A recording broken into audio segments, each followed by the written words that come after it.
Many members of this committee know I voted no 25 years ago on NAFTA and have voted against every trade agreement since, because every trade agreement has been written by corporations to maximize corporate profits and to reward corporate executives, always at the expense of workers, always at the expense of the middle class. We've seen the consequences, a shrinking middle class, an economy that works for corporations, but for fewer and fewer workers, especially in the industrial Midwest. President Trump's initial draft of this agreement was just more of the same, another pro-corporate trade deal written by special interests. But Ranking Member Wyden and I fought for changes alongside Speaker Pelosi and labor leaders that make real and important steps toward putting workers at the center of our trade policy. We know why corporations move jobs overseas. They can pay lower wages, they can exploit workers. The only way to stop that race to the bottom is by raising labor standards in every country we trade with.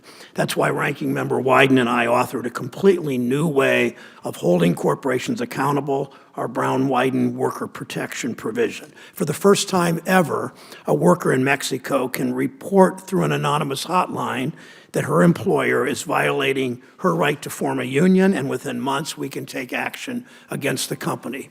Brown-Wyden is the first improvement to enforcing the labor standards in our trade agreement since we've been negotiating trade agreements.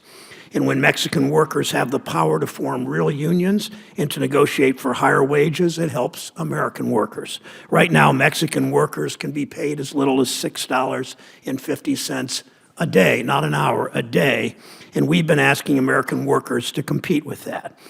We've already heard some critics say Brown-Wyden will force Mexican wages to rise. To that, I plead guilty. That's the entire point, to take away the incentive for American companies to shut down production in Mansfield and Cleveland and Dayton and move those jobs to Mexico. I want to especially again thank Chairman Wyden. Without him endorsing this proposal and pushing it aggressively in the face of an administration that simply didn't want to write strong labor standards, and Senator Wyden and I and Speaker Pelosi and labor movement made the president and Mr. Lighthizer understand there was no agreement unless workers were at the center of the agreement. I'd also like to thank Nora Todd and my staff for her unrelenting work for years, often thinking we were in the wilderness, but coming forward and making this happen.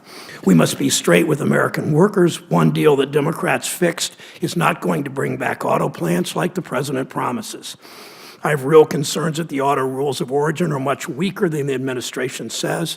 I ask the chairman and the ranking member to commit to working with me to ensure companies actually comply with these rules and to strengthen them if we need to.